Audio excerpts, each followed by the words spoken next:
கும்பிட்ட குளம் காக்க வேண்டும், எங்கள் குறைகளை தீர்க்க வேண்டும். கும்பிட்ட குளம் காக்க வேண்டும், எங்கள் குறைகளை தீர்க்க வேண்டும்.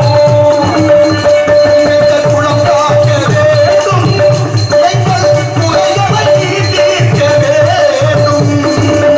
உலகரும் அலங்கரும் அலங்கிடவா,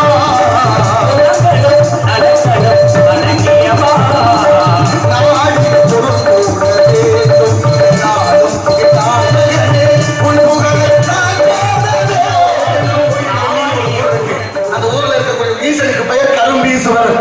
கோயிலுக்கு உள்ளே கருவறைக்குள்ள ஒரு மூட சர்க்கரையை கொட்டி வைத்தாலும் எறும்பு இன்றும் வருவதில்லை.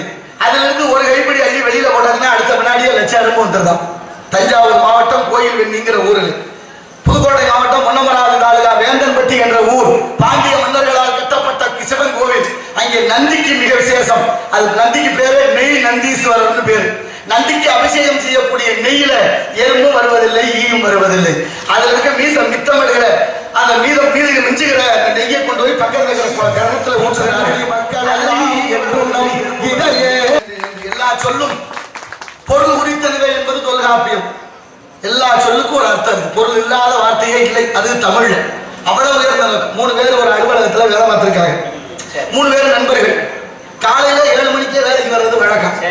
காலையில 7 மணிக்கு வந்தா 2 மணி நேரம் வேலையை முடிச்சு காலை உணவு சாப்பிட மேல் மாடிக்கு போறது வழக்கம். இப்படி மேல் மாடியில போய் 3 பேரும் சாப்பிடுறது. அன்னைக்கு ஒரு நாள் சாப்பிட போறாங்க. முதல்ல சாப்பிட போனவர் அவருடைய சாப்பாட்டு பாத்திரத்தை திறந்து பார்க்கிறாரு. அதுல இட்லி, சாம்பார், வடை இருந்துச்சு. இட்லி நம்ம நாட்டுக்கு எப்போ வந்து தெரியுமா? பல்லவ மன்னன் இந்தோனேசியா மன்னர் மகளை அவன் மகனை கல்யாணம் பண்றேன். இந்தோனேசியாவில இருந்து சமையல்காரர்களை சீராக அனுப்பி வச்சாரா அந்த மன்னன். அவர்கள் அரிசியை ஆவியில வேக வச்சு சாப்பிடுற வழக்கம் இருந்திருக்கு. நமக்கு அதுக்கு முன்னாலே உளுந்து வந்துருச்சு. இங்க வந்து உளுந்தையும் அதையும் சேர்த்து அரைச்சு அதையும் ஆவியில வேக வச்சு இட்லி வந்த கதை அந்த கதை. நம்ம தோசை வந்த கதை அது ரொம்ப சிறப்பா இருக்கும். ஒவ்வொன்றுக்கும் ஒரு வரலாறு இருக்கு, சும்மா இல்லை. இப்ப என்ன பண்ணாரு, அவர் இட்லியை பார்த்தோன்னு வருத்தமா பேசினாரு. ஏன் நானும் இந்த அலுவலகத்துக்கு வந்து ஒரு 13-14 வருஷம் ஆகுது. தொடர்ச்சியா இந்த இட்லியும் சாம்பார் வடையவே திங்கிறேன். எனக்கு வெறுத்து போச்சு. நாளைக்கு ஒருவேளை இட்லி சாம்பார் வடை இருந்தா நான் மேல இருந்து கீழே குதிச்சு தற்கொலை பண்ணிக்கிறேன்னு முடிவு பண்ணிட்டார். என்ன சாப்பாடு மனிதனை கொன்று போல இருக்க, வெறுத்து போயிட்டார். பின்னால வந்து அடுத்து அவர் திறந்து பாக்குறாரு. அதுல பாருங்க சோதனைக்குனால அதுல பூரியும் உருளைக்கிழங்கு இருந்துச்சு. அவரும் சொன்னாரு, நானும் இந்த அலுவலகத்துக்கு வந்து ஒரு 17-18 வருஷம் ஆக போகுது. எனக்கும் தொடர்ச்சியா இந்த கதையாத்தான் இருக்கு. நாளைக்கு ஒரு வேலை இருந்துச்சுன்னா நானும் உன்னோட சேர்ந்து குதிக்கிறேன். 2 பேரும் சேர்ந்து குதிச்சிருவோம்னு முடிவு பண்ணிட்டாங்க. 3ஆவதா கொஞ்சம் வயசானவர் சங்கரம் பிள்ளை வந்தார். அவர் பார்த்தாரு. அவர் திறந்து பார்க்கிறாரு. அதுல தயிர் சோறு, வடை இருந்துச்சு, ஊறுகாய் இருந்துச்சு. அவர் சொன்னாரு, நானும் இந்த அலுவலகத்துக்கு வந்து 24-25 வருஷம் ஆகுது. எனக்கு இந்த தயிர் சோறு, ஊறுகாய் மச்சா இருக்கு. ஒருவேளை நாளைக்கு அதே இருந்துச்சுன்னா நானும் உங்களோட சேர்ந்து குதிச்சேன்னு முடிவு பண்ணியாச்சு. 3 பேரும் தற்கொலை பண்ற முடிவோடு வீட்டுக்கு போயிட்டு மறுநாள் வேலைக்கு வந்தாச்சு. சாப்பிட்ற நேரம் மேல வந்தாச்சு. முதல்ல சத்தியம் பண்ணவர் வந்து திறந்து பார்க்கறாரு. சோதனைக்காக இட்லியா இருந்துச்சு, குதிச்சுட்டாரு, சொல்லிக்கவே இல்லை. 2வது ஆள் திறந்தாரு. அதுல பூரி உருளைக்கிழங்கு அவரும் குதிச்சுட்டாரு. 3வது சங்கரம் பிள்ளை தயிர் சோறு அவரும் குதிச்சாரு. 3 பேரும் குதிச்சாங்க. இடுப்பழம் முடிஞ்சு வச்சு, கைகால முடிஞ்சிருச்சு, உயிர் போகல. தூக்கி கொண்ட 3 பேரும் மருத்துவமனையில போட்டா கல்யாணம் பண்ணிக்கிட்ட பெண்ணு மனைவிமாரிய கதறிப்பதை அட பாவி மனுஷங்களா என்ன ஏதுன்னு சொல்லப்படாதா, சொல்லியிருந்தா சரி பண்ணிருக்கலாம். இந்த புள்ள ஒட்டியை வச்சுக்கிட்டு எப்படி வாழறதுன்னு அழுதுகிட்டு வந்தாங்க. இந்த முதல்ல குதிச்சாரு பாருங்க. அவர் மனைவியை கூப்பிட்டு ஒருத்தர் கேட்கிறாரு, ஏமா என்ன பிரச்சனை உனக்கும் புருஷனுக்கு இப்படி சாகிற அளவுக்கு துணிஞ்சு பண்ண என்ன பண்ண? அடையா கேட்கிறிய, நான் என்னத்த பண்ணேன்? இவ்வளவு நாளா அந்த இட்லியும் சாம்பாரும் வடையத்தான் வச்சேன். அவர் ஒரு வார்த்தை கூட நல்லா இல்லைன்னு சொல்லல, இல்ல பிடிக்கலன்னு சொல்லல, ஒண்ணுமே சொல்லாம சாப்பிடவும் சரி பிரியப்பட்டுதான் சாப்பிடறாரு. நானும் சமைச்சே வச்சேன். 2வது வந்து அம்மாவை கேட்டாங்க, ஏமா ஓம் புருஷனுக்கு உனக்கு என்ன பிரச்சனை? ஒரு பிரச்சனை இல்லையா? 3 பேரும் சாகிறதுக்கு மட்டும் ஒத்துமையா ஒண்ணு சேர்ந்தாங்கல்ல. சாகிறதுக்கு ஒத்துமையா சேர்ந்தவங்க சாப்பாட்டை ஏன் சாப்பாடு நீ சாப்பிடு, ஓன் சாப்பாடை நான் சாப்பிடுறேன் மாத்தி சாப்பிடுறா. இந்த வேலை தேவையா இருந்துச்சு அந்த அம்மா. நல்ல யோசனையா இருக்கு. 3வது சங்கரம் பிள்ளை மனைவி. அந்த அம்மா கூப்பிட்டு அந்த அம்மா அதுக்கு மேல கேட்கிறிய, நான் இந்த மனுஷனுக்கு வாக்கப்பட்டு வந்து ஒரு 37-38 வருஷம் ஆக போகுது. இத்தனை வருஷத்துலையும் ஒரு நாள் கூட நான் தயிர் சோறு கிட்டேன். அந்த ஆள் தான் கிட்டுறேன், அந்த ஆள் தான் எடுத்துக்கிட்டு போறேன். இந்த ஆளை யாரு குதிக்க சொன்னதுன்னு அந்த அம்மா. அவங்க 2 பேரும் குதிச்சாங்க. சரி நியாயம் இருக்கு. இவன் இந்த ஆளை யாரு இப்படித்தான் இங்க இருக்க பிரச்சனையே. என்னன்னா அவரவருக்கு வர்ற துன்பமும் இன்பமும் அவரவராலே மற்றவர்களாலே அல்ல என்பதை யதார்த்தத்தை நாமும் உணர்ந்து கொள்ள நான் பள்ளிக்கூடத்துல படிக்கும் போது எங்க அப்பா பள்ளிக்கூடத்துல உள்ள விடும்போது வாத்தியார்ட்ட சொன்ன வார்த்தை, ஐயா இந்த பையன் சொல்லி பேச்சு கேட்கறாங்க சொல்றேன், கண்ணை மட்டும் விட்டுருங்க அப்படின்னாரு. அது மாதிரி என்னையும் அடிச்ச அடியெல்லாம் எனக்கெல்லாம் ஞாபகம் வருது. நீங்க அப்படித்தான் படிச்சிருப்பீங்க. நம்ம ஏதாவது தவறு பண்ணாலோ வீட்டு பாடம் எழுதலைனாலும் பிச்சை ஒடிச்சாரு சொல்லி அவர் ஓங்கும் போதே கையை இப்படி இப்படி இப்படி இழுத்தம்ல புடிச்சு வச்சு புறங்கையில் அடிச்ச அடியெல்லாம் இருக்கு. நம்மளெல்லாம் அடிச்ச அடிக்கு நம்ம எல்லாம் காவல்துறையில புகார் பண்ணி தான் எந்த வாத்தியாராவது நடமாட முடியுமா? இல்ல நம்மளெல்லாம் வாத்தியாருக்கு அடிக்காம விட்டுருந்தா நம்ம எல்லாம் இந்த நிலைமைக்கு வந்திருப்போமா? உருப்படவே மாட்டோம். அப்ப சரியா வாத்தியார்களுக்கு நமக்கு இருந்த ஒற்றுமை அவ்வளவு உறுதியா இருந்துச்சு. இப்ப நிலைமை எப்படி தெரியுமா? பள்ளிக்கூடத்துல வந்து பிள்ளைய விடும்போது அவங்க அப்பா சொல்றாரு, வாத்தியாரியா இந்த பையனை பார்த்து நல்லா படிக்க வைங்க, ஏதுக்கு நீங்க கொஞ்சம் கவனமா இருந்துக்குங்க, பையன் ஒரு மாதிரியானாலு நாளைக்கு என்னைய குறை சொல்லாதீங்கன்னு சொல்லி விட்டுருவோம். எங்க போய் சொல்ல அப்படி போயிட்டு நம்ம எல்லாம் படிக்கும்போது ஒரு பாடம் தெரியுமா உங்களுக்கு? பாட்டி வடை சுட்டாங்க 1வது 2வது பாட புத்தகத்துல கதையா இருந்துச்சு. பாட்டி வடை சுடுவா, ஒரு கிழவி அந்த கிழவி வடை சுட்டுக்கிட்டு இருக்கு, ஒரு காக்கா ஓடியாந்து கிழவிக்கு தெரியாம வடையை தூக்கிட்டு ஓடிப்போம். அது போய் மரத்துல வச்சிருக்க, அங்க ஒரு நரி வரும். நரி வந்து காக்காயை பார்த்து சொல்ல, நீ ரொம்ப அழகா இருக்கிற, உன் குரல் ரொம்ப இனிமையா இருக்கா, எல்லாரும் பேசிக்கிறாங்க, நானும் கேட்கிறேன் ஒரு பாட்டு பாடுவேன்னு. காக்காயும் அதை நம்பி ஆண் வாயை பழக்க வடை கீழே விழுக, நரி வடையை தூக்கிட்டு ஓடி போயிடும். இதானே கதையா படிச்சோம். இந்த கதை மூலமா நமக்கு சொல்லி தந்த கருத்து என்ன? பாட்டியை ஏமாத்த காக்கைக்கு சொல்லி கொடுத்து, காக்கையை ஏமாத்த நரிக்கு சொல்லி கொடுத்து, அந்த பாடத்தை படிச்சுட்டு இந்த நாட்டில் ஒருத்தவங்க கூட உண்மையா இல்லை, ஒருத்தன் ஏமாத்திட்டே இருக்கிறேன். மனிதன் சாப்பிட்றான்னா தம்பி பயில மாறுவதப்போ தீர்வதப்போ நம்ம கவலைன்னு என்று பட்டுக்கோட்டையாருடைய பாட்டு வரிகள் காதுல அன்றாடம் வந்து கொண்டே. அதே கதையை என் அறிவார்ந்த தமிழ் சமமே, அன்பு பெரியோர்களை தாய்மார்கள், இந்த கதையை சீனாவில் வச்சிருக்கான் பள்ளிக்கூடத்துல, சீன தேசத்துல. அங்கேயும் 1வது 2வது படிக்கிற பிள்ளைகளுக்கு பாடமா வச்சிருக்கிறாங்க. பெஞ்சு மனசுல நல்லதை விதைக்கணும், நஞ்சு விதைக்க கூடாது. எப்படி வச்சிருக்கான் பாருங்க. அங்கேயும் ஒரு கிழவி வடை சொல்றான், சோதனைக்குனால அங்கேயும் ஒரு காக்கா வருது. காக்கா வந்தா திருட வைக்கல பாடம். பாட்டி கிட்ட போய் பேசுது காக்கா, பாட்டி பசிக்குது வடை இருந்தா தரலையா? பாட்டி சொன்னா, உன் பசி எனக்கு புரியுது, நானே அடுப்பு பத்த வைக்கிறான்னு ஒரு 3 மணி நேரமா போறாங்க, விறகு ஈரமா நனைஞ்சு வச்சு மழையில, நான் என்ன செய்யட்டும்னா. உடனே காக்கா சொல்லுது, பாட்டி நான் தங்கியிருக்கிற கூட்டுல ஈரம் இல்லாத குச்சி இருக்கு, விறகு எடுத்து கொண்டாந்துறேன்னு விறகு கொண்டாந்து கொடுக்குது காக்கை. உழைக்க சொல்லி கொடுக்குறேன், அடுத்து உழைப்புக்கு தகுந்த ஊதியம் பெறணுமே. காக்கா பாட்டியை பார்த்து கேட்டுச்சு, பாட்டி விறகு கொடுத்தாங்க வடையை கொடுத்துச்சு. அவளும் மெதுவா வடையை சுட்டு ஒண்ணு கொடுத்தா, வாங்கிட்டு போய் மரத்து மேல உட்காந்துச்சு. அங்க பாருங்க, அங்கேயும் ஒரு நரி வருது. ஆனா அந்த காக்கா ஏமாறல. ஏன்னா அது இந்தியா காக்கா, குறிப்பா தமிழ்நாட்டு காக்கானா வாய பழந்திருக்கும். அது சைனா காக்கா வச்சாம் பாருங்க கதையை. வடையை காலுக்குள்ள வச்சுக்கிட்டு கா கா கா என்று கத்தியது. மொத்த காலம் ஒன்று கூடி நரியை அடித்து துரத்தியதாக பாட முடிவடைகிறது. அது பாடமா இது பாடமா? எப்படி நம்மளோட பிள்ளைய ஒழுங்கா இருக்கும்? பள்ளிக்கூடத்தில் மத்தியான சாப்பாடு சாப்பிடும் போது ஒரு திருக்குறள் சொல்லுமே, யாரும் இருக்கா பெரியவர்களே? பகுத்துண்டு பல்லுயிர் ஓங்குதல் நூலோர் தொகுத்தவற்றுள் எல்லாம் தலை. திருக்குறள் சொல்லிட்டு தான் சாப்பிட்டோம். நான் சாப்பிட்டேன், என்ன போல எத்தனை பேருக்கு தெரியும். அப்ப இன்னைக்கு இருக்கா பள்ளிக்கூடத்தில் அந்த திருக்குறள் சொல்லிட்டு சாப்பிடுறாங்களா மாணவர்கள்? இல்ல. ஏன் இல்லைன்னு நீங்க யாராவது கேட்டீங்களா? ஏன் எடுத்தவங்க சொன்னாங்களா? அவங்களும் சொல்லல, நீங்களும் கேட்கல, அவங்க இஷ்டத்துக்கு பாடத்தை வைக்கிறாங்க. அப்புறம் மாணவர்கள் எப்படி செம்மையாக இருப்பார்கள்? இப்ப பாட புத்தகத்துல ஒரு கதை சேர்த்திருக்கா தெரியுமா உங்களுக்கு? எத்தனை பேருக்கு தெரியும் தெரியல. சீட்டாடுவது எப்படின்னு பாட புத்தகத்துல சேர்த்தாச்சான். பார்க்கல, யாரும் பார்க்கல. என் கண்ணுக்கு தான் தெரியும், எனக்கு தான் அனுப்புறாங்க. பாவம், சீட்டாடுவது எப்படின்னு பாட புத்தகத்துல சேர்த்தாச்சு. நான் கேட்கிறேன், இன்னும் 1 மாதம் கழிச்சு 2 மாதம் கழிச்சு சாராயம் காய்ச்சல் எப்படி சேர்த்தா? நான் நாளைய தலைமுறையை எப்படி வளர்க்க போறோம்? அதான் கோதுமையில தீர்வு அப்படிங்கிறாங்க. உடம்பு சத்தோட இருக்கு. இந்த நாட்டோட பெருமை இதெல்லாம்.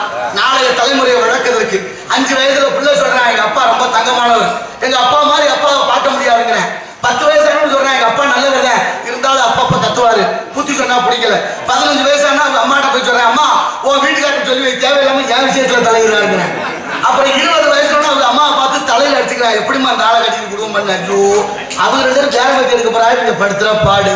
அப்புறம் 30 வயசானு சொல்லுவேன், நான் எங்க அப்பாவோட பேசுறதே இல்லைங்க, கேப்பா எது செஞ்சாலும் குத்தம்ங்கிறாரு, லூசு மாதிரி போயிடாருங்க. மண்டையில முடி வெடிக்கிறாங்கன்னா கோடு போட்டு ரோடு போட்டு நாகரிகம் அதுக்கு பேரு, பண்பாடு அதுக்கு பேரு. என் அன்பார்ந்த பெரியோர்களே, தமிழ் சமூகமே, நீங்க சொல்லுங்க, கோடு போட்டதுனால எது வருமானம் வருதா? இல்ல ஒருவேளை அறிவு வேலை செய்தா? ஒண்ணு இல்ல. சிகை அலங்காரம் என்பது முக அழகை காட்டுவதற்கு அலங்கோலம் மாத்திரதாங்க. கேட்டா நாகரிகம்னு ஒத்த வார்த்தை. என்ன கொடுமை இதெல்லாம். ஆனா அவங்க செஞ்சா கூட பரவாயில்லைங்க. ஒரு சின்ன பிள்ளைய கூட்டிட்டு போய் அவங்க அம்மா கோடு போட்டு கூட்டிட்டு வரான். அந்த கோடு இருக்குன்னு அந்த தாய்க்கு தெரியல, அந்த பிள்ளைக்கு தெரியல. எப்படி போயிட்டோம் பாருங்க நிலைமைய. அப்புறம் 40 வயசான அவன் கல்யாணம் ஆகி பிள்ளை ஊட்டி வந்துருமா? அவங்க படுத்துற பாட்டில் சொல்லுவாங்க, ஏன்டா அந்த பாடு படுத்துறிய? அந்த காலத்துல அவளை வறுமையிலையும் எங்களை எல்லாம் எங்க அப்பா எப்படி வளர்த்தாரு தெரியுமா? எங்க அப்பா மாதிரி அப்பாவை பார்க்க முடியாது. எப்ப 40 வயசுல 5 வயசுல சொன்ன வார்த்தையை திரும்ப கேட்க 35 வருஷம் இடைவெளி தேவைப்படுது. இதுதான் யதார்த்தம், இதுதான் வாழ்க்கை. இக்கரைக்கு அக்கறை பச்சை, கொஞ்சம் அக்கறையோடு இருந்தால் இக்கரையும் பச்சை என்ற யதார்த்தத்தை உணர்ந்தால் வாழ்க்கை சிறைக்கும். ஆக உயர உயர பிறந்தால் ஊர்க்குருவி வருந்தாராது என்ற சிந்தனையோடு நல்ல எண்ணத்தை விதைப்போம். ஆனால் இந்த இடத்தை பார்க்கின்ற பொழுது எடுப்பு என்று சொன்னால் அதற்கு எதிர்ப்பு தேவை, ஏற்ற பாவை செய்கிறார்களா கலாச்சேவை என்று மற்றத்து கவனிப்போம். நாராயண நமக. என்ன அற்புதமான காரணம்! வள்ளி இங்கே காவல் காத்துக் கொண்டிருக்கிறார். 12 ஆண்டு கால தவம், குறிஞ்சி நிலம், குமரக்கடவுள் குடிகொண்ட இடம். அந்த வினையும் வருகின்ற வல்வினையும் கந்தன் என்று சொல்ல கலங்குமே. செந்தில் நகர் சேவகா என்று திருநீர் அணிபவருக்கு மேவ மாறாத வினை என்று அருணகிரியாருடைய வாக்கின்படி இந்த இடத்தை பார்க்கின்ற பொழுது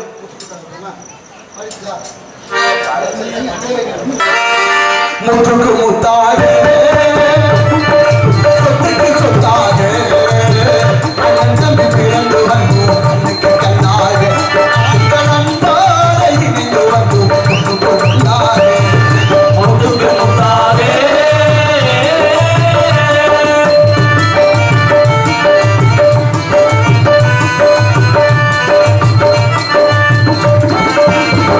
யாரும் படித்ததில்லை, தந்தை முகம் பார்த்ததில்லை, சாலாட்டு கேட்டதில்லை, பாட்டு வருவதில்லை, தாயாரும் படித்ததில்லை, தந்தை முகம் பார்த்ததில்லை, சாலாட்டு கேட்டதில்லை, ஒரு பாட்டு வரைந்ததில்லை.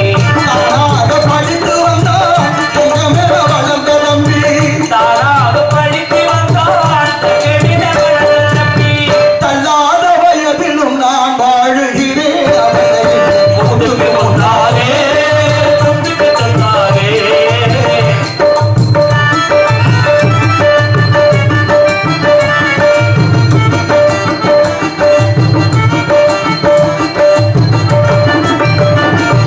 அண்ணன் சொல்லும் வார்த்தையெல்லாம் வேதமெனும் நம்பி உள்ளம். அண்ணல் சொல்லும் வார்த்தையெல்லாம் வேதமெனும் தம்பி உள்ளம். அண்ணன் சொல்லும் வார்த்தையெல்லாம் வேதமெனும் நம்பி உள்ளம். அன்னையென வந்த உள்ளம் தெய்வமென காவல் உள்ளம். அன்னையென வந்த உள்ளம் தெய்வமென காவல் கொள்ளும். சின்ன தம்பி கடைசி தம்பி செல்லமாய் வளர்ந்த பிள்ளை. சின்ன தம்பி கடைசி தம்பி செல்லமாய் வளர்ந்த பிள்ளை.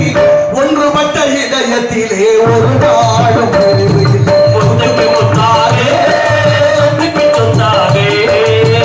அண்ணன் தம்பி பிறந்து வந்து கண்ணுக்கு கண்ணாக நாங்கள் அன்பாக இணைந்து வந்து பொண்ணுக்கு பொண்ணாக.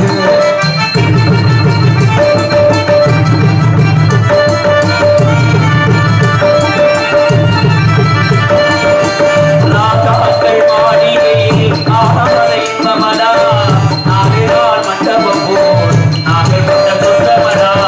ராஜாக்கள் மாளிகையும் காணாத இன்பமடா, நாடுகால் மண்டபம் போல் நாங்கள் கொண்ட சொந்தமடா. ரோஜாவின் இதழ்களைப் போல் தீராத வாசமடா. ரோஜாவின் இதழ்களைப் போல் தீராத வாசமடா. 100 ஆண்டு வாழ வைக்கும், இன்னும் இன்னும் 100 ஆண்டு வாழ வைக்கும் கட்டங்குடி மக்கள் மாறாத பாசமடா. முற்றுக்கு முத்தாகே முற்றுக்கு சொன்னாகே. நம்பி பிறந்து வந்து கண்ணுக்கு கண்ணாக நாங்கள் அன்பாக இணைந்து வந்து பொண்ணுக்கு பொண்ணாக. பொண்ணுக்கு பொண்ணாக, பொண்ணுக்கு சொத்தாக. நன்றி நன்றி நன்றி. யாம் அறிந்த மொழிகளிலே தமிழ் மொழி போல் இனிதாவது எங்கும் காணோம் என்றார் எட்டயபுரத்து முண்டாசி கவிஞன் மீசை கவிஞன் பாரதி. யாரும் ஊரே யாவரும் கேளு தீதும் என்று பிரதமர் ஆரா என்றார் கனியன் பூங்குடனார். என்ற ஊரு சிவகங்கை மாவட்டம் திருப்பத்தூர் அருகாமையில் உள்ள மகிபாலன்பட்டி. அந்த சின்ன கிராமத்தில் பிறந்த புறநானூற்று புலவன் பாடிய வாசகம் தான் யாரும் ஊரே யாவரும் கேளு தீதும் என்றும் பிரதமர் ஆரா. எங்க இருக்கு தெரியுமா? இப்ப ஐநாவில் இருக்கு. உலக ஐக்கிய நாடுகள் துல்லியமான அன்பு கரூரை சேர்ந்த ஜெயபாலன் அவர்கள் இந்த சகோதர தத்துவ பாடல் பாட வேண்டும் என்று 100 ரூபாய் அன்பளித்துள்ளார்கள். அந்த அன்பளிப்பை அன்பு அண்ணன் கவிராஜா அவர்களுக்கு அண்ணன் வச்சிருந்தாங்க, தம்பி வச்சிருந்தாங்க. இருக்கட்டும், அதனால 100 ரூபாய் அன்பளிப்பு வைக்கிறார் ஜெயபாலன். அண்ணன் என்னடா தம்பி என்னடா அவசரம் பெயர் சொல்லாத அன்பன் அவர்களும் அன்பளிப்படுத்துகிறார்கள். தப்பு இல்ல. பணமா முக்கியம், பாசம் தானே முக்கியம். அது பணம் மந்தியிலே குணம் குப்பையிலே ஆயிரும். யாராருக்கு என்ன சேரமோ அதை கரெக்டா கொடுக்கும். இருக்கட்டா இருந்தாலும் வர்ற வருவாயில நீங்க பாத்தீங்கன்னா 3 நாள்ல ஒரு பங்க தர்மத்துக்கு செலவு பண்ணணுமா? அதை சரியா இந்த செட்டியார் எல்லாம் கடைபிடிப்பா பாத்திருக்கீங்களா? நிறைய கோயில்களை கட்டி வச்சாங்க, குளத்துகளை வெட்டி வச்சாங்க. அப்படி இப்பதான் செய்யறதனுடைய விளைவுதான் உலகம் போற்றுகிற அளவிற்கு அந்த அவருடைய தரங்கள் கூட. அது கெட்டாலும் மென்மக்கள் மென்மக்களை சாங்கி சுட்டாலும் மென்மதரும் என்பார். அப்படி தத்துவங்கள் எல்லாம் இந்த நாட்டில் சொல்லி வைத்திருக்கிறார்கள். அப்படி கலியன் பூங்குடனார் பாடிய வாசகம் 5வது இருக்கு. நம்ம நாடு சுதந்திரம் பெற்று 77 ஆண்டு நிறைவு பெற போகுது. 78வது ஆண்டு சுதந்திரம் கொண்டாட போறோம். ஆனா எத்தனையோ ஜனாதிபதிகள் இருந்திருக்கிறார்கள், இருப்பார்கள். எந்த ஜனாதிபதிக்கும் தமிழ் மீது அக்கறை இல்லை, தமிழ் மீது பிரியம் இல்லை, தமிழ் மீது பற்றில்லை. நமது பக்கத்து மாவட்டமான ராமநாதபுரம் மாவட்டம் ராமேஸ்வரத்தில் பிறந்த முன்னாள் ஜனாதிபதி ஐயா அப்துல் கலாம் ஐயா தான் ஐநாவிலே முழங்கினார், யாவும் ஊரே யாவரும் கேளீர். ஐநா மதிக்குது. அமெரிக்கா நயாகரா நீரருவி அருப்புக்கோட்டை சர்மவேல் ஐயா அவர்கள் மிக அருமையாக பேசுறான்னு சொல்லி அன்பு அண்ணன் கவிராஜ் அவர்களுக்கு 100 ரூபாய் அன்பளிப்படுத்துள்ளார்கள். முருகா சண்முகவே வேலாயுதமே வந்து அன்பளிப்பு வழங்கியது போல வேலுண்டு வினை இல்லை, மயிலுண்டு பயம் இல்லை, புகழுண்டு குறைவில்லை, கண்டனுண்டு கவலை இல்லை மனமே என்று அற்புதமாக முருகன் பேரெல்லாம் இப்படி வச்சிருக்கிறதுடைய நிறைவுதான் என்னுடைய இதயத்தில் 24 மணி நேரம் உறங்கும் போது கூட முருகனை நினைத்துக் கொண்டுதான் உறங்கிட்டு. சைவத்தை கடைபிடிச்சு 10 வருஷம் ஆச்சு. புலால் மறுத்து வாரியார் சுவாமிகளுடைய திருவருளால் அதை பத்தி அப்புறம் பேசும். ஆக ஐயா அவர்களுக்கு நன்றி, உளமார்ந்த வணக்கம். இப்படியெல்லாம் இந்த உலகத்திலே தமிழ் பற்றிய சிந்தனையோடு இருந்த அப்துல் கலாம் ஐயா தான் ஐநாவில் முழங்கினார். நயாகரா நீர் அருவி அமெரிக்கா உள்ள நுழையிற போத வச்சிருக்காங்க நல்வரவுன்னு தமிழ்ல. ஜப்பானிய பல்கலைக்கழகம் யாரும் ஊரே யாவருங்கள் என்ற வாசகத்தை 2 மொழியில வச்சிருக்காங்க. ஒன்னு அவர்கள் மொழி, இன்னொன்று நமது மொழி தாய்மொழி. செருசலேம் கிறிஸ்தவர்களுக்கு உகந்த இடம். 10 கட்டளையை மொழிபெயர்த்து உலக மொழிகளை தேர்வு செய்த நிறைவாக நம்ம மொழி தாய்மொழி தமிழ்ல கல்வெட்டு இன்றும் இருக்கு. என்ன ஒரு ஆச்சரியம்! லண்டன்ல பசுமாடு அம்மானு கத்துதான். கொடுமையை பத்தியில லண்டன் மாடுன்னா அம்மானு கத்தலாமா? அது மம்மீனு கத்திருக்கணும், இல்லைன்னா மதர்ன்னு கத்திருக்கணும். இல்ல அம்மானு கத்தி பிடிச்ச நான் கூட என்னடா யோசிச்சா அந்த மாட்டுக்கு தெரிஞ்சிருக்கு தமிழ் மொழியினுடைய சிறப்புன்னு. லண்டன் மாடு தமிழை மதிக்குது. நம்ம தமிழ்நாட்டில் பல எரும மாடுகள் தமிழை தொலைச்சதுதான் மிச்சம். என்ன இருக்கு நாட்டுல? தமிழ நாட்டிலையும் தமிழ் இல்ல, தமிழ நாட்டிலையும் தமிழ் இல்ல, தமிழ வீட்டிலையும் தமிழ் இல்ல. யாராவது தமிழை சுத்தமா பேசுறீங்களா? தமிழோட உச்சரிப்பு சரியா இருக்கா? எழுதும் போதாவது பிழை இல்லாம எழுத தெரிகிறதா? ஆனால் என்னை நன்றாக இறைவன் படைத்தவன் தன்னை நன்றாக தமிழ் செய்யுமாறு நெஞ்சு எல்லும் சிலப்பதிகாரம் மணி ஆரம் படைத்த தமிழ்நாடு, வல்லவன் தன்னை உலகிற்கு தந்து வாழ்ப்புகள் கொண்ட தமிழ்நாடு, எங்கள் வாழ்வும் எங்கள் வளமும் மங்காத தமிழ் என்று சங்கே முழங்கு. சாகும் போதும் நான் தமிழ் படித்து சாக வேண்டும், வேகும் போதும் என் சாம்பலும் தமிழ் மணந்தே வேக வேண்டும் பாடிய முன்னோர்கள் மத்தியில இன்னைக்கு இருக்கிற நிலைமையை நினைச்சா ரொம்ப வேதனையா இருக்கே. அப்படிப்பட்ட தமிழ். ஆனாலும் யார் வீட்டிலே தமிழ்ல பேர் வச்சிருக்கோமா? யாசிகா, அபர்தா, பிருத்திகா, தர்ஷினி, மகிஷா, சர்மா, குருமா, வர்மா. என்ன அர்த்தம்? அத்தனைக்கும் அர்த்தம் இருக்கு. சும்மாவா? யாசகம்னா என்ன? பிச்சைக்காரின்னு அர்த்தம். யாசகம்னா பிச்சை, யாசிகான்னா பிச்சைக்காரி. மகிஷா என்ன? எரும மாடு. மகிஷாசுரம் மர்த்தினின்னு ஒரு அம்பாள் இருந்தாலே, எரும தலையோட ஒரு அரக்கன் இருந்தானே, அவனை அவள் வதம் செய்ததுக்காகத்தானே மகிஷாசுர மர்த்தினி என்ற பெயரோடு வந்தால். அப்ப மகிஷான்னா எருமை, அவர் நான் அம்மனமானவன். தரிசினா அமாவாசை இருட்டு. வெறும் தரிசனியா இருக்கிறது இல்ல, பிரிய தரிசனி, பிரியமான அமாவாசை. எப்படி போச்சு? சரி, அது கூட போகட்டேன். நான் கேட்கிற ஒன்னே ஒண்ணு, அதுக்கு மட்டும் பதில் சொல்லுங்க. வடநாட்டு சுதந்திர போராட்ட வீரர்களுடைய பெயர்களை நம்ம வீட்டு பிள்ளைகளுக்கு வச்சிருக்கிறோம். காந்தி, நேரு, பகத், சுபாஷ் சந்திரபோஸ், சிவாஜி என்ற பேர் இங்க தமிழ்நாட்டில் இருக்கு. ஒருவேளை நம்ம நாட்டில் எண்ணற்ற தியாகிகள் இந்த நாட்டுக்காக, காமராசர், ஐயா ராமலிங்க முத்துராமலிங்க தேவர், பாவு சிதம்பரனார், கொடிகாத்த குமரன், எத்தனை எண்ணற்ற தியாகிகள் நம்ம நாட்டுக்காக சுதந்திரத்துக்கு போராடி உயிர் விட்டிருக்கிறார்கள். அவர்கள் பேரை யாராவது ஒருத்தர் வடநாட்டில் வச்சிருக்காங்க? இல்ல இல்ல, அவன் தெளிவா தான் இருக்கேன். நீங்க மட்டும் ஏன் அவங்க பேரை ஊரா வச்சுக்கிட்டு? ஒருவேளை ஒரு 100 வருஷம் கழிச்சு ஒரு ஆய்வு பண்ணுவாங்க. இந்த நாட்டுல தமிழ் பேரு தமிழர்கள் வாழ்ந்த தமிழ்நாடுன்னு சொல்றாங்களே, தமிழ்ல பேர் இருக்கான்னு ஆய்வு பண்ணா தமிழ்ல பேரே இருக்காது. ஆய்வு பண்ண என்ன முடிவு பண்ணுவேன்? இங்க யாரும் தமிழர்கள் வாழவில்லை, பேரெல்லாம் வடநாட்டு பேராவே இருக்கு, அதனால வட இந்தியர்கள் இங்கேயும் வாழ்ந்துருக்கிறாங்கன்னு வடநாட்டில் மாத்தியது. நடக்குமா நடக்காதா? அப்ப யோசிக்கணுமா வேண்டாமா? அதை விட பெரிய கொடுமை எங்க போய் சொல்ல. என்ன நடக்குதுங்க? 1947 நள்ளிரவு நமக்கு சுதந்திரம் கிடைச்சது. நேரு பிரதமர் ஆக்கி வைக்க யாரை கூப்பிட்டாங்க? திருவாவூர் மடாதிபதியை. அவருக்கு உடம்பு சரியில்லை, காய்ச்சல் போக முடியல, கட்டளை தம்புரானையும் ஓதுவாரையும் அனுப்பி வச்சார். இன்னைக்கு வரைக்கும் பாட விளக்கம் படிச்சு தெரிஞ்சுக்கிட்டேன். தமிழன் வரலாறு எப்படி மறைக்கப்பட்டிருக்கிறது என்பதற்கு இது ஒரு ஆதாரம். நல்லா கவனிங்க. சுத்தமான தமிழ் பாட்டு நேரடியில் செங்கோல் கொடுத்தார்கள். செங்கோல் கட்டளை தம்புரான் கொடுக்க ஓதுவார் ஒரு பாட்டு பாடினார். சுத்தமான மூவர் பாடிய தேவாரத்தில் ஞான சம்பந்த பெருமான் பாடிய வேயர் கோலிபந்தன் மிடமுண்ட கண்டன் மிக நல்ல வீணு கடவி ஆசர் நல்ல நல்ல இவை நல்ல நல்ல பாடில் அடியாளர் சாழ்வது ஆணையமதே என்று தமிழ் பாட்டு பாடி இந்திய அரசியல். இன்னைக்கு நிலைமை தமிழருக்கு மரியாதை இல்லை, தமிழுக்கு மரியாதை இல்லை. என்ன நடக்குதுங்க? இப்போ உங்கள்கிட்ட செங்கோல் கொடுத்தாச்சு, கொடுத்ததெல்லாம் பிரச்சனை இல்லை. வாங்கி சோத்துல வச்ச மட்டும் பத்தாது, அதை பாட புத்தகத்துல வைக்கணும்.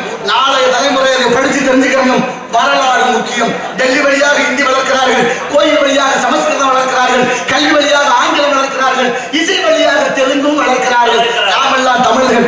எதற்காக இருக்கிறோம்? தமிழர்களாகிய நாம் தமிழ் வளர்க்காமல், தமிழ் உலகத்துக்கு மூத்த மொழி, தமிழ் நம்மை வாழ வைக்கும் மொழி, தமிழ் இறைவனுக்கு பிடித்த மொழி. இறைவனை இந்த மொழிகள் எல்லாம் பிரயாணப்படும் போது எல்லா மொழியும் பிந்தியதாம், தமிழ் முந்தியதாம். அதற்காக அருணகிரியார் முந்து தமிழ் மாலை கோடி கோடி என்று ஒரு திருப்புகளே பாடி வைத்திருக்கிறார். அப்படிப்பட்ட அற்புதமான மொழியான 5 கண்டத்துல இது போல கிடையாது. இல்ல இல்ல, அவளை உயர்ந்த மொழி கந்தப்பெருமான் நம்ம சொந்த கடவுள் இங்கே குடிகொண்டிருக்கின்றார். அவரை வணங்கி வாழ்கிறாள் பெண்மகள் என்பதை பார்த்தா அஞ்சலை.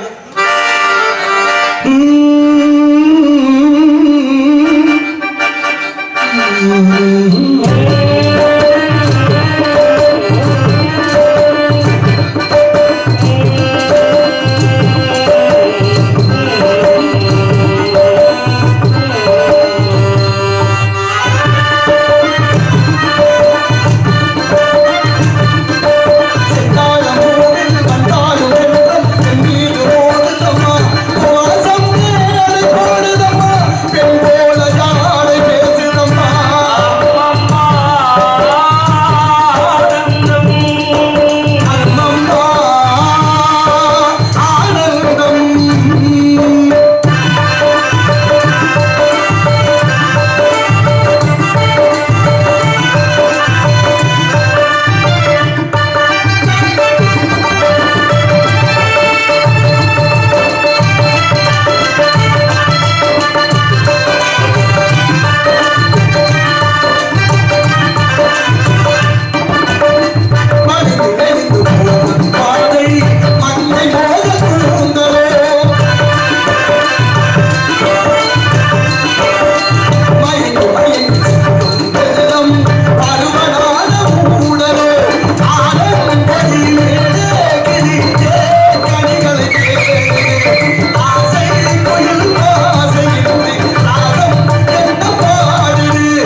உங்க பாடல அருமை, உங்க பாடலுக்கு என்னமோ அதை கொண்டு போய் சேர்த்தோம். ரொம்ப சிறப்பா ஆச்சு பாருங்க. நானும் நிறைய பேருக்கு பாடுது. ஆனா இந்த இதெல்லாம் நம்ம யாரையும் குறை சொல்ல வேண்டாம். இருந்தாலும் அந்த சிறப்பு உங்களுக்கு இறைவன் வழங்கியிருக்கலாம். அது தகுந்தாறு போல மூவரும் சேர்ந்து 4 வருமாக இசை அப்படியே அள்ளி வழங்கி. நான் ஒரு நாள் ஒரு பாட்டை பாடினேன் 4 நாளைக்கு முன்னாள். தம்பி வாய்ச்சதை இப்படியே பார்த்துக்கிட்டு அடுத்து என்ன பாடுறாங்கன்னு மறந்துட்டேன். சத்தியமா நடந்தது. நான் மேடையிலே சொன்னேன். எப்படி தோளுடைய செவியன் என்று பாடிய சிவபெருமான் ஞான சம்பந்த பெருமான அப்பர் பாடிய 11 பதியத்துக்கு கதவு திறக்காம மெய் மறந்தாரோ, அதுபோல அவர் வாத்தியத்துல பாம்பு மாதிரி மகிழிக்கு மயங்காத பாம்பு இசையில் மயங்காத அப்படி மறந்து வாழ்க கொள்ளாடு நீண்ட ஆயுளும் தேக ஆரோக்கியம் இறைவன் அருளால எல்லோருக்கும் கிடைக்க வேண்டும். அப்படிப்பட்ட நல்ல இதயங்களாக வாழ்கிறோம். பொண்ணு கொடுத்தவங்க பொண்ணு எடுத்தவங்க சந்திப்போம். எப்படி கூப்பிடுறோம்? அங்க சம்பந்தி, ஆமா சம்பந்தி, ஆமா அங்க சம்பந்தினா அவர் ஆமா சம்பந்தி பாரு சோறு ஓட்ட சாப்பிட்டு சம்பந்திங்கிற வார்த்தை தப்பு. சம்பந்தின்னு சொல்லவே கூடாது. சம்முனா நல்ல மந்தினா குரங்கு வாங்க நல்ல உரங்கேங்கிறோம். அவ்வளவுதான் ஆமா உரங்கேங்க சோறு தின்னுட்டு அப்படியா கூப்பிடுறது? தமிழ்ல எவ்வளவு வார்த்தைகள் இருக்கு. சம் அப்படின்னா நல்ல, பந்தம் அப்படின்னா உறவு அப்படின்னா நல்ல உறவேன்னு சொல்லணும். அப்ப என்ன வார்த்தைங்க வரணும்? பந்தின்னு வரணும், பானா வரணும், மானா வரக்கூடாது. அதை விடுங்க. தாமதமா தான் என்ன சொல்றோம்? ஏன் லேட்டா வந்தீங்கன்னு கேட்கு. எல்லாரும் பதில் சொல்லுங்க. லேட்டுன்னா என்ன அர்த்தம்? லேட்டுங்கிற வார்த்தைக்கு என்ன அர்த்தம்? செத்து போனவங்க சொல்ற வார்த்தை. லேட்டுன்னா இறந்தவர்கள் தானே. அது ஆங்கிலமா தமிழா? ஆங்கில வார்த்தை. ஆங்கில வார்த்தை லேட்டுங்கிறது இறந்தவர்களை குறிக்கும் சொல். ஆனா தமிழர்களாகிய நாம் உயிரோடவே சாக பிடிக்குது. எப்படி அது? அப்ப லேட்டுன்னு சொல்லக்கூடாது. ஆனா அந்த பாமர மக்கள் சொல்லட்டும். 77 ஆண்டா இன்னமும் பாமர மக்கள் தான் இருக்காங்க. படிக்க வைக்கல ஒருத்தனை. அது நாட்டோட ஆண்டவன் குத்தமா இல்ல ஆண்டவங்க குத்தமானு தெரியல. ஆனா நான் என்ன கேட்கிறேன், பாமரர்கள் லேட்டுன்னு மட்டும் சொல்லட்டும், தெரியாம சொல்றாங்க. இந்த நாட்டுல உயர்ந்த அதிகாரி உள்வட லேட்டுங்கிறேன் அப்படின்னா என்ன அர்த்தம்? தமிழை நல்லா வளர்த்துருக்காங்க. அப்புறம் என்ன சொல்ல? ஒழுங்கா வளர்த்துருந்தா தமிழ் சரியா போயிருக்கணும் எல்லா இடத்துக்கும். இல்ல இல்ல என்ன கொடுமை நடக்குது இங்க. நீங்க ஒரு கழுதை ஒரு சிங்கம் என்ன பண்ணிச்சான், சமையல் செஞ்சு சாப்பிடுறது சில ஊர்கள்ல பார்த்தா நகரங்கள்ல இந்த பதிவு கொண்டு சாப்பாடு வீட்டுக்கு வருது. அது என்ன நிறுவனங்கள்லாம் வச்சிருக்காங்க. அது என்ன தெரியும், எதை சொன்னோன்னு சாப்பாடு வீட்டுல கொண்டு வந்து கொடுக்குறாங்க. அது என்ன சாப்பாடு, எங்க தயார் பண்றாங்க, என்னத்தை வாங்கிட்டு வந்தான்னு தெரியாது. வந்ததுக்கு அப்புறம் காசை கொடுத்துட்டு பிரிச்சு பார்த்தா தான் தெரியும். இப்ப அது போல சிங்கம் வேட்டையாடி சாப்பிடறதை விட்டுட்டு சாப்பாடு ஏற்பாடு பண்ணி வர சொல்லி சாப்பிடுவோம்னா அதுவும் முடிவு பண்ணிருச்சு. உடனே யாருக்கு சொல்லணும்னா கூட ஒரு கையாள் இருக்கு நரி. நரி கொஞ்சம் தந்திரமானது இல்ல. நரியை கூப்பிட்டு சிங்கம் சொல்லுது, தலைவருக்கு பசிக்குது போய் சாப்பாடுக்கு ஏற்பாடு பண்ணணும். அது பதறி போய் சாப்பாடுக்கு ஏற்பாடு பண்ண சொல்றாங்க தலைவர். நம்ம யாரை கூட்டி கொண்டு கொடுக்குறதுன்னு தெரியல. அப்படின்னு தேடி பார்த்துட்டு கடைசியா பயமா இருந்துச்சு. ஒண்ணு நம்மளை கொண்டு விடுவாங்க அப்படின்னு தேடி பார்த்துருக்கு. காட்டுல கடைசியா ஒரு கழுதை சிக்கிடுச்சு. கழுதை சிக்கணும்னா கழுதைகிட்ட போய் எப்படி சொல்றது? தலைவருக்கு பசிக்குதான் அவனை கூட்டிட்டு ஒருத்தர் கொண்டு திங்கன்னு வருமா? ஓடி போயிரும் இல்ல. அப்ப கழுதைகிட்ட போய் எப்படியாவது பேசலாம்னு நரி தந்திரமா யோசிச்சு கிட்ட போய் கழுதையை பார்த்து, என்ன கழுதையார சௌக்கியமா? ரொம்ப நல்லா இருக்கேன். நீங்க நல்லா இருக்கீங்களா? நானும் நல்லா இருக்கேன். ஒண்ணு இல்ல, ஒரு முக்கியமான விஷயமா தான் உங்கள்கிட்ட பேச வந்தேன். என்ன முக்கியம்? உங்களுக்கு இன்னைக்கு பொழுது விடுஞ்சது நல்ல யோகம் அப்படின்னு நரி. கழுதை கேட்குது, எனக்கு யோகமா? என்ன பாரு யோகம் வரும்னு எல்லாரும் படம் பிடிச்சி வீடு வீடு கடை கடையா மாட்டிருந்தாங்க. இப்ப எனக்கே யோகம் வந்துச்சா? என்ன யோகம்? ஒண்ணு இல்ல, நம்ம தலைவர் இருக்காருல்ல, ஆமா சிங்கம், ரொம்ப காலமா அவரே தலைவரா இருந்துட்டாராம். இனிமே என்ன தலைவரா இருந்தா நம்ம தொண்டர்கள் யாராவது ஒருத்தர் தலைவராக்கி வைக்கலாம்னு அவர் முடிவு பண்ணிருக்காரு. அப்புறம் யார தலைவராக்கலாம்னு யோசிச்சிருக்கிறாரு. ஓம் பேர் ஞாபகம். கழுத ஒன்னைய தலைவராக்கலாம்னு அவர் முடிவு பண்ணிட்டாரா. அதனால என்னை கூப்பிட்டு வர சொன்னாரு. அதுக்கு தான் வந்தேன்னு சொல்ல. கழுதைக்கு ஆசை வந்துருச்சு, தலைவர் பதவி இல்லை சும்மா. உடனே சரி வா போவோம் அப்படின்னு 2 சேர்ந்து வந்திருக்கு. ஏற்கனவே பசியோட இருந்த சிங்கம் எட்டி பிடிக்க போக கழுத பயந்து தப்பிக்க காது 2 அறுந்து போச்சு. கழுதைக்கு காது 2 இல்ல. சிங்கம் புறக்குது நரிய பார்த்து. நரி பின்னாலே ஓடுது. என்ன கழுதையார முடியாது, என்னப்பா நீ தலைவர் பதவி கொடுப்பாங்க காதை பூச்சாக்குறாங்க அப்படின்னு. உடனே நரி சொன்னிச்சா, காதை ஏன் எடுத்தாரு தெரியுமா? உனக்கு தலையில கிரீடம் வைப்பாங்க. அந்த கிரீடம் வைக்கும் போது காது தடுக்கும், இடைஞ்சலா இருக்கும். அப்படி இடைஞ்சலா இருக்கக்கூடாதுங்கிறதுக்கு தான் உன்னுடைய காதை எடுத்ததுன்னு சொல்ல. கழுதை நம்பிருச்சு. ஓ தலையில கிரீடம் வைப்பாங்க, அம்மாவா இருக்கு தலைவர் பதவி. உடனே 2வது முறையாக நரியை கழுதையை கூட்டிட்டு வருது. கடுப்புல இருந்த சிங்கம் மறுதலம் தாவுது. கழுதை பயந்து திரும்பி ஓட நினைச்சு வாழு சிக்கி அறுத்து போச்சு. கழுதைக்கு வாழும் போச்சு. இப்ப பின்னாலே ஓடி நரி, என்ன கழுதை நீ சொல்லி பேச்சு கேட்காத கழுதை, உயரம் விழுந்து விழுந்து முடியாதா, கொஞ்சம் கூட பொறுமையா இருக்க மாட்டியா? அட போய் ஏற்கனவே காதும் போச்சு, இப்ப வாழும் போச்சு, இருக்கிறது உயிர் ஒண்ணுதான், அதையும் விட சொல்றியா? அடையாப்பா காதை ஏன் எடுத்தாருன்னு சொன்னா இல்லையா? அது மாதிரி வாழை ஏன் எடுத்தாரு? உன்னை சிம்மாசனத்துல உட்கார வைக்கணும். உட்கார வச்சா வாழை இடைஞ்சலா இருக்கும். வாழை இடைஞ்சலா இருந்தா நீ சௌரியமா உட்கார முடியாது பாரு. அதுக்காகத்தான் வாழை எடுத்தாருன்னு சொல்ல. கழுதை அதையும் நம்பி ஓ ஒருவேளை அப்படித்தான் இருக்குமா, சரி சரிமா நான் தான் அவசரப்பட்டேன் அப்படின்னு 3வது முறையா வருது. சிங்கம் ஏற்கனவே கடுப்புல இருக்கு. வந்த உடனே கழுதை ஒரே அடி, கழுதை செத்தே போச்சு. கழுதை செத்தோடனே சிங்கம் ஒரு உத்தரவு போடுது, நறுக்கி தூக்கிட்டு போ, தோலை உரிச்சு குடல்லாம் சுத்தம் பண்ணி ஈரல் தாம்பரங்காய் குடல் கறி தலை நாக்கு மூளை எல்லாத்தையும் தனித்தனியா கொண்டாந்துச்சு. அதே மாதிரி கொண்டு போய் உரிச்சு எல்லாத்தையும் சுத்தம் பண்ணி தனித்தனியா வச்சுட்டு கழுதைக்கு இருந்த மூளை எல்லாத்தையும் நரி தின்னுட்டு பாக்கி எல்லாத்தையும் கொண்டு வந்து சிங்கத்துக்கு முன்னால வச்சிச்சு. சிங்கம் பாக்குது, குடல் இருக்கு, ஈரல் இருக்கு, தாம்பரங்காய் இருக்கு, நாக்கு இருக்கு, தலை இருக்கு, மூளை நிறைய பார்த்து மூளை இல்லையே கழுதைக்கு எங்கடான்னு கேட்டேன். இல்லங்க அது நரி நேரா சிரிச்சிச்சு. ஏன்னா சிரிக்கிற, மூளை இருந்திருந்தா கழுதை 3 தடவை என் பேச்சை நம்பி வாங்க வந்து சாகுமான்னுச்சு. மூளை இருந்திருந்தா கழுதை 3 தடவை என் பேச்சை நம்பி வாங்க வந்து செத்து போச்சு. அதுக்கிட்ட போய் மூளை கேட்டுக்கிட்டு ஏனிச்சு.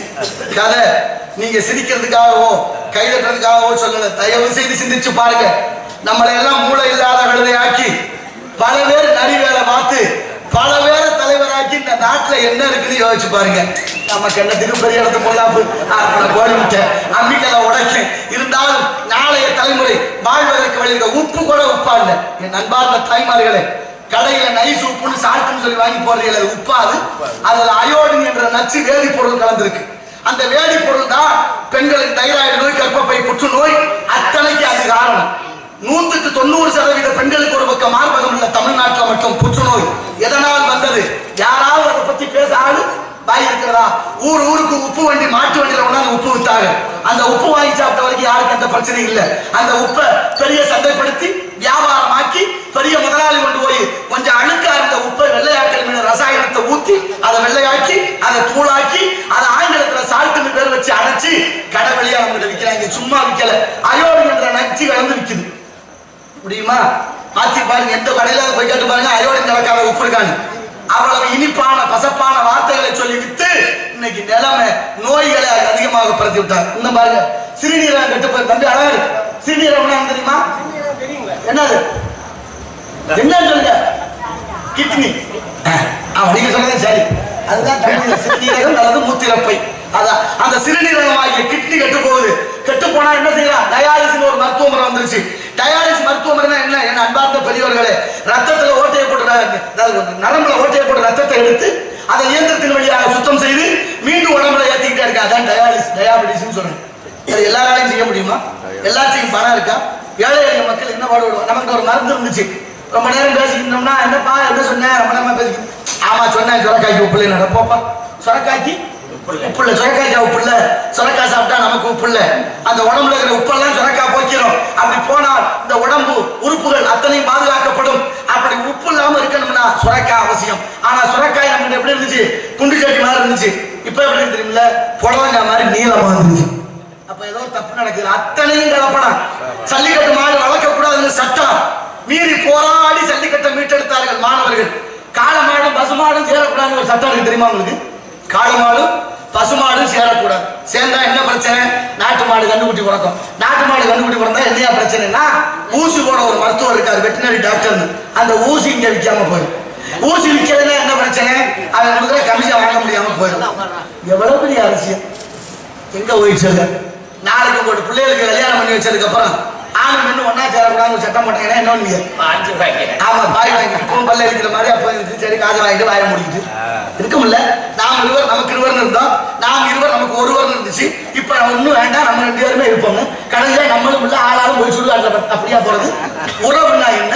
உறவுக்கு என்ன தத்துவம்? நாளைய தலைமுறை வாழ்வதற்கு வழி அத்தனை 100க்கு 90% சக்கரை நோய் வந்துருச்சு. சக்கரை நோய் இல்லாத ஆளுகளை பார்க்க முடியல. சக்கரை நோய்க்கு மருந்து மாத்திரம் கொடுக்குற மருத்துவர் காலையில் சாயந்திரமா நடங்கிறாங்க. சரி, இந்த அரசாங்கம் இறக்கப்பட்டு பாமர மக்களுக்கு அரசு மருத்துவமனை மூலமா மாத்திரை கொடுக்குது. மாத்திரை கொடுக்குற மருத்துவர் என்ன சொல்றாரு? சோறு மறக்காம மாத்திரை தின்னுங்கிறாங்க. சரி, நான் கேட்கிறேன், மாத்திரையை திம்போம் 6 மாசம், 1 வருஷம், 2 வருஷம், 3 வருஷத்துல 3 வருஷம் வரைக்கும் இல்ல 5 வருஷம் கூட மாத்திரை திம்பா அத்தோட முடியுமா? அந்த நோய் தீந்துருமா? சொல்லுவாங்கன்னா இல்ல, சாகர வரைக்கும் நீங்க சொல்றாங்க. சாகர வரைக்கும் நீங்க இருக்க மருந்து மாத்திரை திட்டம் என்ன தெரியுமில்ல? என் மக்கள் நல்லாவும் இருக்கக்கூடாது, செத்து போயிடும். நல்லா இருந்தாலும் எங்களுக்கு வருமானம் இல்லை, செத்து போனாலும் வருமானம் இல்லை. அப்ப எப்படி இருக்கணும்? எல்லாரும் நோயாளிகளாகவே இருக்கணும். அப்படி நோயாளிகளாக இருந்தால்தான் இந்த மருந்து மாத்திரை இங்க விற்கலாம். மருந்து மாத்திரை வித்தாட்ட தயார் பண்ற குடும்பம் நல்லா இருக்கலாம். யாரை கொண்டு விட்டு யாரு நல்லா இருக்குது? என்னையா நடக்குதுங்க? என்ன நடக்குதுங்க? நம்ம கண்ணத்துக்கு பெரிய இடத்து போடலாம். அரமனை கோயில் உடைக்க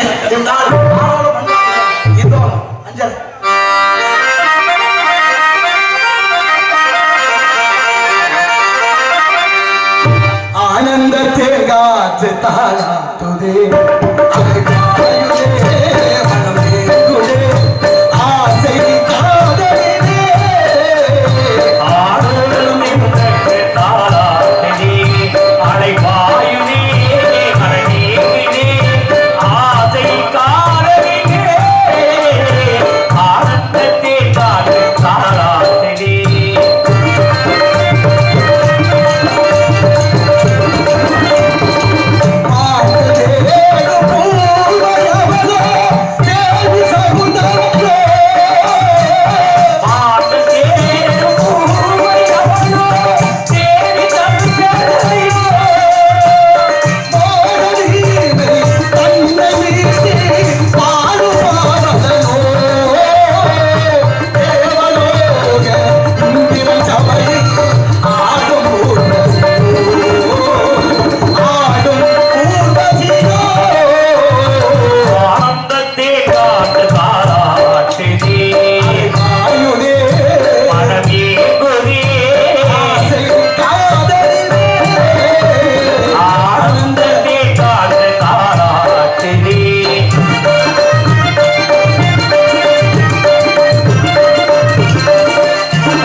நேர்மையா நடக்க முடியல.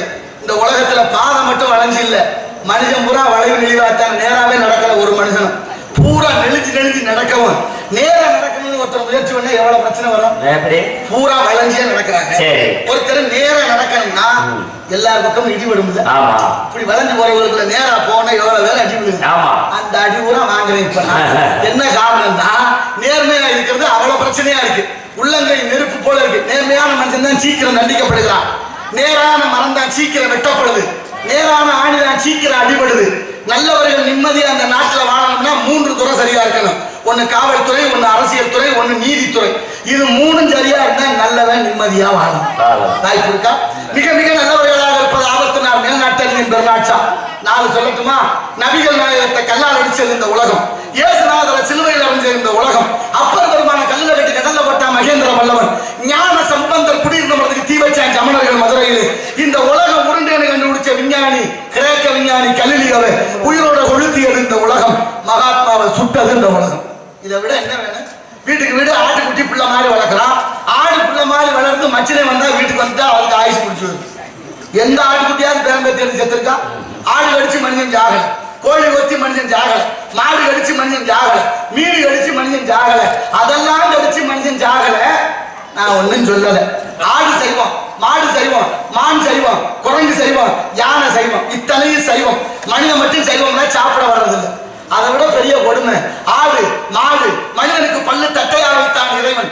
நாய் நரி புலி சிங்கத்துக்கு பல்லு கூர்மையா வைத்தான். ஏன்? அதெல்லாம் மாமிசம் உண்ணுவதனால. வள்ளுவர் கூட 1330 குரல் வைத்து 133 அதிகாரம் வைத்து ஒரு அதிகாரத்துல புலால் மறுத்தல்னு ஒரு 10 பாட்டு வச்சாரு. கொல்லான் புலாலை மறுத்தானை கை ஊப்பி எல்லா உயிரும் தொழும் என்றாரு.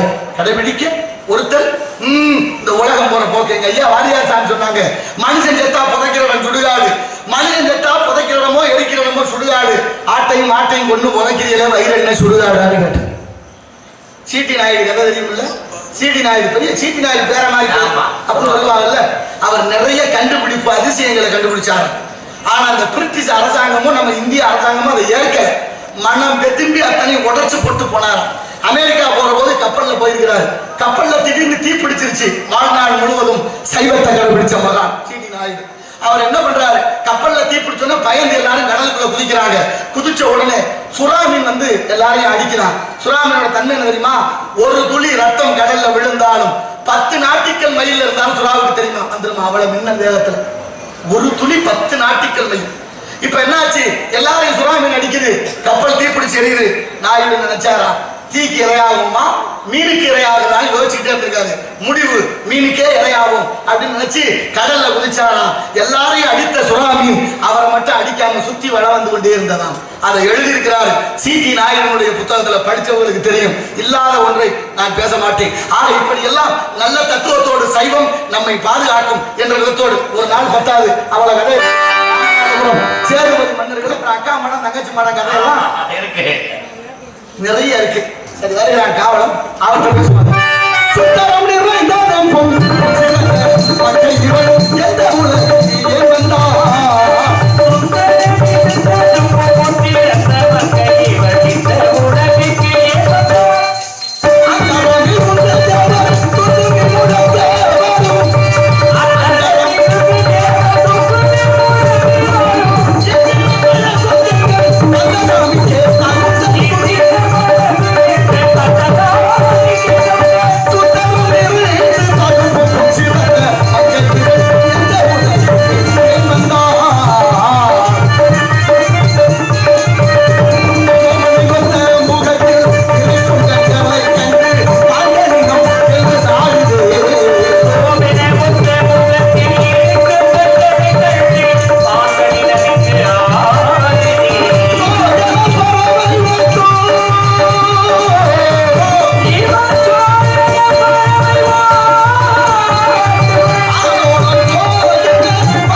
என்று தேவமந்திரியை மனமுடித்த முருகன் வள்ளியை வணக்கம் காலம் நேரம் வந்து விட்டது. கழகத்தை இன்று இங்கே இவளிடம் தொடங்கலாம். வருகிறார் காவலம் கிருஷ்ணகுமார். வைணவமும் சைவமும் ஒன்னா சேர்ந்து வருது. கிருஷ்ணன்னா எல்லாருக்கும் தெரியுது, குமார்னா முருகன், மாமனும் மருமகனுமா. ஏன்னா 2 பேரையும் ஒன்னா சேர்த்து அருணகிரியார் தான் அறிஞ்சிவன் ஒண்ணு அறியாத வாயில மண்ணு. அந்த உலகத்துல நிறைய பிரச்சனைகள் இருந்திருக்கு. இந்த பட்டியல் ஆளுகளும் இந்த ராமன் நாம போற ஆளுகளும் 2 பேரும் அரிசின்னு சொல்ல மாட்டாங்க. அவ்வளவு கொடுமையா இருக்கு பாருங்க. அரிசி அப்படின்னா சிவனுக்கு முதல் எழுத்து, இந்த ஆளுகளும் சொல்றது. சரி அரி அப்படின்னா மகாவிஷ்ணு, அந்த ஆளுகளும் சொல்றது. 2 பேரும் சோத்துக்கு சுப்பிரமணிய வீட்டுக்கு போய் அமுதுபடின்னு கேட்பாங்க. சரி இந்த கொடுமை போட்டு அப்புறம் சமண மதத்தை சேர்ந்த சமணர்கள் 8800 பேர் கல்வெட்டினார்கள் ஞான சம்பந்த பெருமானுடைய. இதனால அவங்களாத்தான் இருந்தாங்க. இப்ப யார சொல்லுங்க, கதை அப்படி இருக்கு. இருந்தாலும் பாருங்க, அவங்க என்ன பண்ணுவாங்கலாம், இந்த விபூதி பூசின முகத்தை பார்த்துட்டா தீட்டுவாங்க. ஆமா, ஒருத்தர் நெத்தி நிறைய விபூதியை பூசிட்டு வந்திருக்காரு, பார்த்துட்டு போய் ஒரு உடம்பு தண்ணியை தூக்கி தள்ள ஊத்தி என்னையா ஏன் எந்த நேரத்துல குளிக்கிறான்னு பக்கத்துல இருந்தவர் கேட்டிருக்காரு. கண்டு முட்டுன்னு நானா, கண்டுன்னா என்ன, விபூதி பூசின முகத்தை பார்த்துட்டு அதனால தீட்டா போச்சு குளிக்கிறேன்னு தண்ணியை ஊத்துறாங்க. இப்ப கேட்காம பாருங்க, அவன் போய் ஒரு வாயில் தண்ணி ஊத்துவான். நீ ஏன் கேட்டு முட்டு, அதை கேட்டேன் நானும் தீட்டா போயிட்டேன். எப்படி கொடுமை எடுத்திருக்கு பாருங்க இந்த நாட்டுல. அதனாலதான் இல்லாம போச்சு. இப்ப சைவம் மிக உயர்ந்தது. நிறைய விஷயம் பேசுவோம். வருகிறார் காவலம்.